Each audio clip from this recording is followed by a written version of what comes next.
My wife underwent exposure therapy to cure her arachnophobia, but it worked too well and now she's freaking me out. I don't like spiders. I don't like it when they bunch themselves up so their legs look like tangled wires, and I don't like it when they spread themselves out like the radial spokes on a wheel. It was bad luck that when I met my wife, we discovered we were both scared of them. As the man, I kinda just wound up taking over spider killing duty. At first, this meant squealing while trying to lob a shoe at one of them from a distance, but as the years went on, I kinda just got tired of the stress and anxiety. Fear is exhausting. So is the pageantry of it. Jumping up and shouting and lots of running around. Over time, I found myself having less and less of a fear reaction to them. Don't get me wrong, I didn't want one crawling on my face, but it wasn't like they had me running away in fear every time. Lily was never great with them either. But it wasn't what I'd call worthy of therapy. For the first 10 years I knew her, she was a fairly run-of-the-mill arachnophobe. Things only got bad after this one night when we'd just come back in from an evening with friends. There had been a storm outside, windy as hell. I remember putting the keys down on the table by the door, and when I looked back, she was pulling down the hood of her coat. She let out a sigh, ran her hands through her hair, and she looked a little puzzled by what she'd felt. When she lifted her hand away, there were thin black legs poking out from between her fingers. It took a second for her to react to what was all bunched up inside her cupped hand. Then she screamed and threw it onto the ground. I saw it for only a second. It was so fast. Then it was off, and under the nearest door, and my number one concern became comforting my wife, who was having a full-blown panic attack. "Get it off, get it off, get it off!" she screamed while slapping at her neck and hair. I hugged her tight, checked her hair, and then checked it again when she asked me to. Then she stripped her top off to make sure nothing else was clinging to her clothes, before I took her into the kitchen and we had a cup of tea while she kept scratching at the back of her head. "Little fudger!" she half cried, half laughed. "I can't believe it." "Did you see it? It was huge. One of the biggest yet," I said. Truthfully, I only had half-glimpsed memories of it scuttling away, but it had been big. Large enough that a pint glass wouldn't have fit over its darting legs. Just seeing it had left me feeling anxious, but at the time I ignored my own discomfort. After all, I'd hardly been the real victim. "And it got away," she cringed. "Oh God, it's still in this house somewhere, isn't it?" I wanted to lie but thought better of it. "Somewhere, yeah," I said. "But we'll spider-proof the bedroom tonight and I'll go looking in the morning." Thank you." She smiled mournfully. "Jesus, I just know I'm going to have a hard time sleeping tonight." She made me strip the bed before she got in it. And all night she kept flicking at her fringe and the hair on the back of her neck. I felt so bad for her. If that had been me, I can't say I would have reacted much better. Neither of us slept that well, but I was mostly just worried about her. When you love someone, it's tough to see them suffer. But it wasn't just that one night. The second one was much the same. The third, fourth, and so on. It petered out a little in the second week, but then she saw a spider on some TV show, and the anxiety came back full force. Every night was the same. I had to strip the bed of everything, lift the mattress, and check for spiders. She even got rid of her bedside table so there'd be less hiding places for one. In the meantime, I was on hunting duty. In her own words, I had to find the bastard or she'd never feel safe in that house again. It's funny, but in hindsight, I can't really say what I saw go scuttling under the doorway that first night, but I do know I didn't try all that hard to find it. I remember finding some webs under the living room sofa that were real odd. The fibers were thick like the fake stuff they bring out on Halloween, and I had to peel them off the carpet like Velcro. I found a couple of these nests throughout the house, but I never mentioned them. One of them hit a hole in the floor that really should have alarmed me, but I just ignored it. I ignored a lot, actually. I found dead mice spun up in cocoons, and something bore a hole through one of the kitchen cupboards and filled it with silk. Nothing normal about that, but I just covered it up with some cans and moved on. A behavior I find hard to explain in hindsight. Maybe my attention was elsewhere. Lily wasn't in a great place, and she was slowly getting worse. She cried a lot, and any little thing that touched her skin would result in lots of panicked yelling. She couldn't eat a meal without slapping at her arms and neck every few seconds. Things got real bad when I came back one night to find her shaving her head. She told me she got tired of mistaking the feeling of her own hair for a spider, so this was the simplest way to feel clean and safe. If you've ever lived with anyone who's had a breakdown, there's usually this moment where your heart sinks as you realize that what you're dealing with has transcended the norm. It's quite frightening, actually. Reminded me of when my mum found a lump. It's a very isolating sort of fear. I remember lying awake in bed that night and just thinking about how I'd found Lily bent over the bath, shaver in hand, with a patchy head like that doll from Toy Story. When she looked over her shoulder at me, she smiled, and her eyes were so wide, I felt like I wasn't looking at my wife anymore. Have you ever missed someone while you still live with them? Made them coffee and breakfast and chatted about your day, but it's like nobody's there. Every day was the same.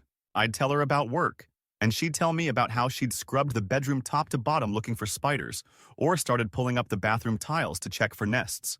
At one point, I realized she'd taken a lot of time off work, but she wouldn't give me a straight answer, so I had to call her office. They wouldn't even answer my calls, which I had to take as a pretty bad sign. It came as a relief when she got sectioned. Everything came out all at once. She'd tried putting a hammer to one of the walls to find what was behind it, not realizing that it was just the neighbor's living room on the other side. I was at work during all this, but things clearly escalated pretty quickly, and the police arrived to find a partially bald woman screaming about spiders in the walls. By the time I got home, they'd already taken her to be assessed at the local hospital. I rushed to visit her, but in the meantime, I had to call her parents, and it was a relief because I wasn't alone anymore. Other people knew what was going on, and that made it a little easier for me to navigate. Until then, I'd been afraid to mention it to anyone. I guess I was a little embarrassed, or maybe just not sure what the etiquette was for discussing someone else's mental health. She was only gone about a night, not even 12 hours, really. The neighbors agreed not to press charges if I paid for all the repairs, and Lily got therapy. Lily's parents are quite well off, so they helped us out with that. They found this clinic that she stayed at for a couple of weeks. It specialized in exposure therapy, which really just means getting a person used to their phobia. Don't like water? Spend hours every day in a pool. Don't like moths? Step into a room with thousands of them. This is oversimplification, of course. It's a special program that involves gradual increases in the nature of the exposure. The first night she called me and told me they'd had her looking at pictures of a spider and talking about her experience. They were literally just cartoony drawings, but she told me she found it hard anyway. She cried and I cried too. She was only a few hours' drive away, but I didn't want to be away from her, and everything had happened so suddenly. It was only 6 weeks between that night with the storm and her ending up in that clinic. But in that short period of time, I felt like the ground had fallen from beneath my feet. 2 weeks she was in there. I don't remember them well. There were phone calls every night. She was getting better, she told me, and the doctor confirmed as much. Hard going, for sure. They had to sedate her the day she graduated from cartoons to actual photos of spiders. Apparently, she scratched an orderly up real bad. My time in the house was lonely. Little weird too, if I'm honest. I woke up at one point with cobwebs in my hair, and at some point I realized that I hadn't seen a spider in my home for a long time. Not even a little money spider. I briefly wondered about what the hell had been leaving cobwebs around the place, but never followed up on it. It's hard to get my thoughts straight. I do remember finding more dead mice all webbed up in the back of that kitchen cupboard. One morning I came down to find a starling cocooned on the outside of the kitchen window. No sign of what did it thought. I just stared at it and sipped my coffee. Then I left for work, and when I came back, it was gone. Probably not a good time to tell you I was diagnosed with a kind of dementia some time ago. I guess that's supposed to help make sense of things, right? I don't know. Doesn't feel like it makes sense to me. It's not like Alzheimer's runs in my family. They say the neurons of a human brain with Alzheimer's look like a cobweb that's had holes poked in it. That's a good way to describe how my mind feels to live inside. Thoughts travel along a given route and then just drop off. Lily's therapy progressed nicely, though. I remember that quite clearly. The phone calls and the sound of her voice. Real vivid. Jesus, I missed her so bad during this time. I hate being overly sentimental, but it had been a tough and lonely 6 weeks. And hearing her sound increasingly happy and confident with each new phone call was like a shot of pure happiness right into my veins. I missed her, and I wanted her back. And when she told me, giggling with joy, that she'd held a little spider on day 10, I burst out crying right with her. I felt pride at her accomplishment. And I felt relief that things might be getting back on track for us. Like the nightmare was finally going to be over. It wasn't so simple when I saw her in person. She came back looking like the war wounded. I should say she looked beautiful, but I want to be honest. I smiled when I saw her, but it didn't reach my eyes because the woman who got into the car looked a lifetime apart from the woman who'd been living with me just a few months ago. She was thin as a rake, with ashy, pallid skin and a shaved head that made her look like a matchstick. And her eyes, the look in them wasn't right, but she was smiling. So I swallowed the funny feeling I had in my stomach and pretended everything was okay. There was no work for her to go back to, and I managed to get some time off after speaking to my boss. It was just us, and that can be a weird feeling for a couple used to working 9 to 5. I was on edge. Didn't know what to expect. She smiled a lot, tried her best to reassure me, and I asked a lot about what therapy was like, and she told me it was fantastic. Showed me photos of her sitting next to big house spiders, some as wide as her palm. Had to fight back my own fear while looking at them. She told me that was day 13, but when I asked what happened on day 14, she said it was mostly just packing up and saying goodbye. There is a dark and uncomfortable truth to relationships, and it's that time only flows in one direction. My wife hadn't done anything wrong and I didn't really feel any ill will towards her, but a distance had been placed between us. All the best will in the world couldn't undo it. She'd changed. Been changed, I guess. At the time, I didn't know how to understand any of it, but I wasn't sure how to treat her. When I kissed her, it was on the cheek. When I held her, it was like hugging a female coworker. I didn't know what my own feelings were, and I wouldn't until I found her one morning in the kitchen, tapping away at a pint glass and giggling like a toddler. It wasn't the light and airy laughter of the woman I was used to. It was more like the laughter of a bunch of kids egging on a fight or cheering on a nasty bully. She didn't speak when she looked at me. She just turned back to the glass and kept laughing, flicking it gently with her fingers.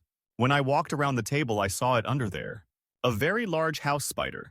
I don't know what is normal for people around the world, but a UK house spider is big if its legs are wider than the palm of your hand.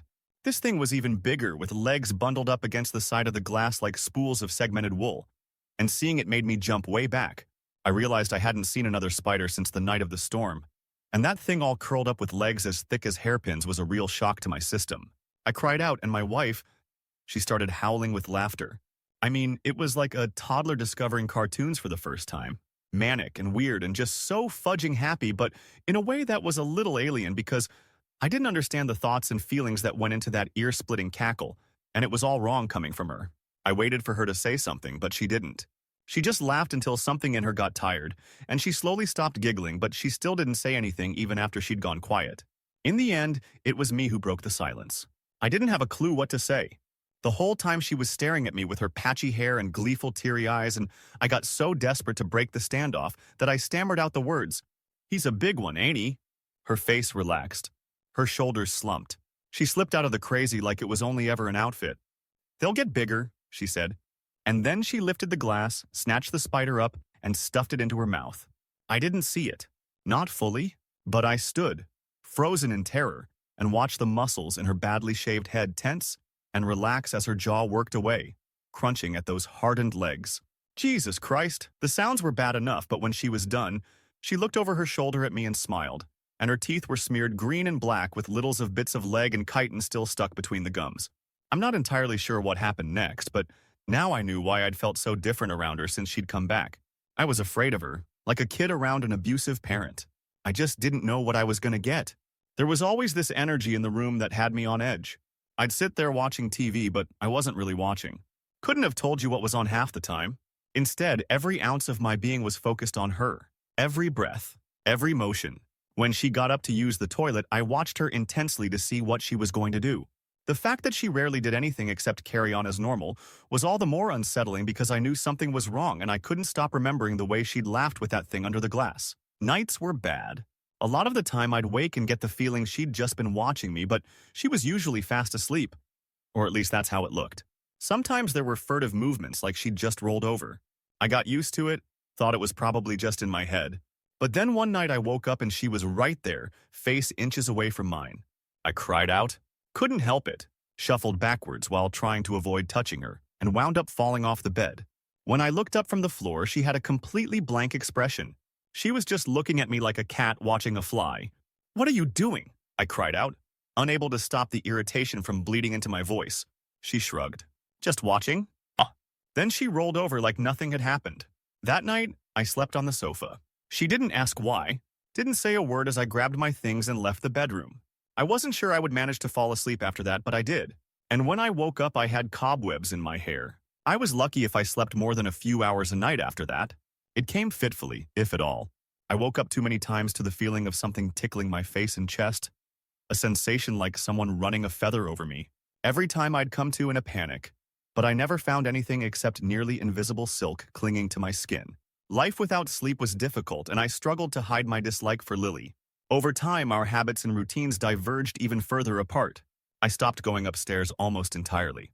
Just didn't need to. I had work in the sofa and the kitchen, and the days when I came back and barely saw Lily at all were fine by me. I preferred being away from her. Something that kind of broke my heart, if I'm honest. There were times I wanted to reach out, but looking at her gave me the funniest feeling in my stomach. I didn't want to change things, didn't want to get closer. If anything, I wanted to run away. And I don't mean that I wanted to flee my life and adult responsibilities in some abstract way. I mean, I felt a powerful urge to quite literally run away from her. It was horrible feeling that way about my wife, and just trying to understand those emotions was enough to give me a headache most days. I became real forgetful during this time, and it was a long time before I realized I'd forgotten to pay for the repairs to the wall. I think it slipped my mind. Emphasis on think because I don't remember what I have and haven't forgotten. I just nailed some plywood over and left it, and 3 months later, one day, out of the blue, it occurred to me I should probably have done something more about it. I did find a toolkit in the kitchen that wasn't mine. I might have called someone out for a quote. I don't know. But once I remembered that I'd never actually fixed the hole, I was filled with this shame and embarrassment, and I decided the best thing to do was to face it head on and go apologize to my neighbor. I never knew a lot about the guy. He was an older man who liked his football, had a nose like a tomato, and spent most nights in the pub. I knew he lived alone, though, and when I knocked his door and there was no answer, it wasn't too strange. At least it didn't seem out of the ordinary until I went back inside my house and heard footsteps on the other side of the wall. So I went back and I knocked a couple more times, figuring he maybe hadn't heard me, but there was still no answer. I found this weird. He didn't seem like the kind of guy who'd avoid a neighbor he didn't like. He'd just open the door and tell you to fudge off. I went back and looked, but couldn't see anything through his windows, and all I could see looking through his letterbox was a gray sheet across the opening. When my fingers came away covered in a sticky thread, I had this terrible feeling in my stomach. I couldn't have possibly explained how, but I was convinced that Lily had done something. After all, it was him calling the police who'd gotten her into trouble. But it wasn't like I could kick his door down to check, and I wasn't going to go scrambling through any half-open windows. Fortunately, we shared a fence in the back garden. It was easy enough to jump, and from there I checked the windows on that side of the house. He'd left the kitchen blinds open, and at first what I saw baffled me. For a moment I wondered if he was decorating because everything inside was covered by a thin translucent sheet. But I only had to pay close attention to realize that didn't make sense. When painting a ceiling, you don't throw tarps over half-drunk cups of coffee and plates of moldy food. And the material that covered everything was cloudy and made of thread, and obviously some kind of silk. It took a lot of effort to control the urge to just hop the fence back and pretend like I never saw a damn thing. But if he needed some kind of help, then I knew I had to at least try. I looked briefly at the stoop by the back door. There was a lighter on the ground where someone had dropped it. It was strangely conspicuous and made me think that whoever had left it there had done so in a hurry. Didn't make sense that someone would drop it there and not notice, not unless they'd been otherwise occupied. I picked it up and winced when it came from the floor with a sticky tearing sound. It was covered in barely visible silk threads. God, I wanted that back door to be locked. Couldn't think of anything worse than having to push ahead, but I tried the handle and it went down. The door popped open with barely any effort, and I got a good look at how every last inch of that place was covered in pale cobwebs that got thicker and thicker as my eyes drifted deeper inside the house. I couldn't help but wonder if they were strong enough to trap a person. Was my neighbor in there somewhere? Somebody was. I knew that much from the sounds I'd heard, but I couldn't see him in the kitchen. I wanted to cry out for him. Maybe even go marching into the house and look for myself. But the hallway out of the kitchen had been turned into a web-lined tunnel. No straight lines. Just a dark, silky womb whose rounded funnel walls fluttered gently in the breeze. I stared intently into that darkness, trying my best to see if there was the shape of a man's corpse cocooned somewhere in the pale white silk. I leaned forward, my head and shoulders just moving past the doorframe, when the blackness in the tunnel grew legs. Dark carapace and segmented limbs exploded towards me so fast it was almost in the kitchen before my heart had time to skip a beat. And then it stopped halfway into the room, standing perfectly still and brazen in the fading daylight. A bundle of legs the size of a horse. A real-life monster. I didn't move. Jesus Christ. It took me another minute just for my brain to process what I was looking at on a conscious level. My nervous system was quicker, sure. It was like a blanket of disgust and terror was thrown over me. My stomach plunged to the floor. My skin crawled. My heart felt like it was going to explode. But my actual mind was blank. White noise and static. The creature was huge. So big its legs could just about fit in the hallway behind it. But in the kitchen with a little more room, those front limbs and mouthy feelers spread out like tendrils and gripped the doorway. It was ready to pounce on whatever had sent disturbances throughout its web. I've read that spiders can be a little like Venus flytraps. They won't always pounce on a single trigger. They need multiple hits. When I looked down at my feet, I saw that I'd taken just one step inside, but that was all it needed to be alerted. Now it had approached the initial alarm and, half blind, it waited for another hint of something trapped inside its web. I had to wonder, would lifting my shoe count? Did I have a choice? I couldn't stay there. Looking at the damn thing was bringing me closer and closer to full-blown panic with every passing second. I had to do something, and I had to do it with some semblance of control. I slid my foot backwards. The spider didn't move. As soon as both feet were outside, I let go of the door handle and felt something sticky detach from my palm. It feels like an exaggeration to say that lightning moves slower. I'm not sure I have the words to describe how fast it was. I'm sure most of you have seen a nature documentary with one of those fish, or maybe even a trapdoor spider, and you thought, oh cow, that was quick, but this thing? Maybe it was just because it was coming right at me. I've never seen anything like it except for when videos get edited. All of a sudden it was just there.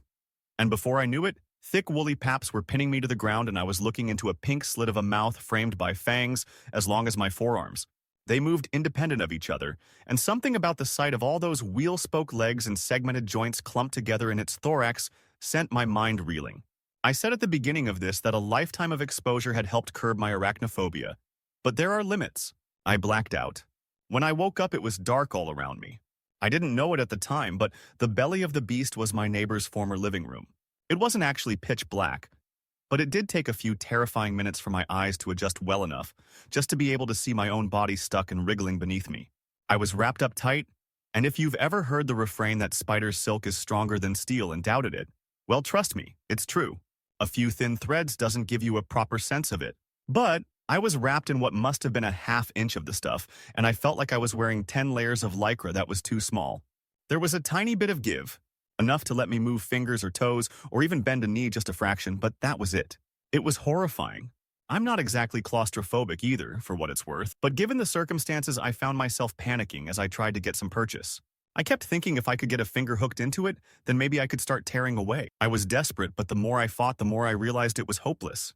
The silk was elastic and strong and covered in a thick, stodgy glue that only further limited my movement as everything I did spread it around until it was gumming my legs and hands together. Wasn't until exhaustion caught up to me and I was forced to take a short break that I realized I wasn't alone. There was another cocoon beside me. My neighbor had been a big man in life, podgy with a large pot belly and a head like a thumb. But in the dim light of that room, he looked like a skeleton wrapped in skin that had been found half decayed in an ancient and forgotten tomb. So thin and desiccated you could hook a finger under the tendons in his neck and jaws. I nearly cried when I realized I'd risked everything to save a dead man, but that wasn't actually true. The error in my thinking became apparent when he opened his eyes and glared at me with pure, unbridled terror. He opened his mouth, and I was convinced he was about to scream, when instead he coughed and gagged, and something wet and brown dribbled out of his mouth. It flopped down his chin and came to rest on the floor between us. It resembled a hairband encased in bile and vomit, and I was momentarily stumped until I saw a thin brown leg unfurl from the tangled mess. It's okay. Bah. My neighbor's entire body relaxed, his eyes vacant and confused, as Lily knelt down beside me and stroked my head. Lily, you've got to get me. Shh, she said, pressing a single finger to my lips. It's okay. It's going to be okay. Why? Behind her, a shadow appeared. It had legs as thick as my wrist, and they reached from the floor to the ceiling. It won't be much longer now, she added as the darkness behind her grew. Probably best to just keep you here. Lily, what the fudge? I told you they'd get bigger, she said, nodding towards the spider my neighbor had just spat onto the floor. He won't be any real help. She touched my neighbor's head, but he barely responded. He just gazed vacantly as she rolled him over so that he was facing away from me. For such a clever animal, she added as she parted his hair. I'm always curious about just how much you miss. Something was clamped around the back of his head, a throbbing bulb of mottled brown skin and hair. It looked like a spider without legs. A tick, maybe. That's what I thought it was until my wife ran a finger playfully along its back and my neighbor let out a gut-wrenching squeal of pain. Slowly, the shape seemed to wriggle and writhe, and a long, thin leg emerged from beneath its body. And I realized I was looking at a spider wrapped tight around his skull, its legs buried beneath the skin and muscle of his scalp. For a moment, it playfully curled the leg in the air before returning it to the incision and sliding it back into place, every inch disappearing with a gruesome wet sound. It displaced muscle and hair, and when it came to rest, I realized just how misshapen his skull had become from all those legs wrapped tight around his head. What the fudge? I gasped. Do you ever find it weird that you can't remember what it looked like? The thing that came running out of her hand? She asked before reaching over to stroke my head. Her hand came away covered in cobwebs. Something about her touch revolted me. It sent strange shivers coursing through my body. A deep primordial need to get away came over me. That strange revulsion all over again.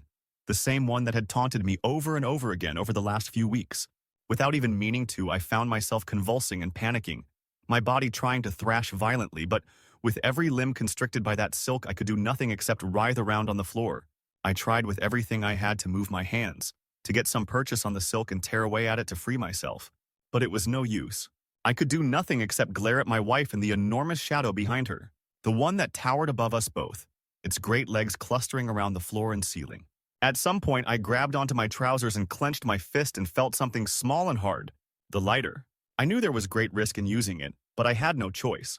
I managed to worm my hand into my pocket and find it with my fumbling fingers. My wife seemed oddly aware of what I was doing, and she seemed to tilt her head like a curious dog as I clenched my fist around the small object and used every ounce of willpower I had left to fight the violent seizures that racked my body and thumbed the trigger. The web went up in flames immediately. It must have been the glue, but the flames exploded across the silk like they'd been soaked in kerosene. Before I even realized that it had weakened enough for me to free one arm, the tongues of fire were already spreading across the floor where they found my poor neighbor. The burning sensation that crawled across my legs and chest hurt like nothing I could imagine, but I was finally free. I rolled over and began to push myself up, already desperately patting at my body to try and put out the flames. When I looked around me, my wife and the shape that followed her were gone. For a moment I considered helping my neighbor, but his body thrashed too violently, and although his eyes were wide open, spiders were pouring from his mouth, and I could not summon the courage to take another step towards him. All I could think of was escape. The house was going up like a tinderbox. It wasn't far to the kitchen, but the fire had already beat me there. Smoke billowed upwards, and trapped by the ceiling, started to fill the air with choking soot. The only escape was the back door, and I stumbled towards it but was stopped at the last moment by the sight of my wife standing there. "You really are such a fascinating spec," I barreled past her, but to my surprise she offered no resistance. I merely emerged into the open air, my lungs gasping desperately for clean air as I collapsed onto long, unkempt grass. I looked over my shoulder and saw orange tongues of fire were already leaping out of the windows on the upper floor. Left uncontrolled, the fire would rage and consume the entire row of terrace houses. I felt a moment of remorse, but there were already sirens in the distance, so I knew someone had noticed and done the right thing. But it wasn't over. Lily was sitting on the fence. I don't know how she got there, but she looked completely undisturbed. "I never once imagined that when that wind blew me into your home, I'd find such an interesting pair of people," she said. "What a fun mine to sink my legs into.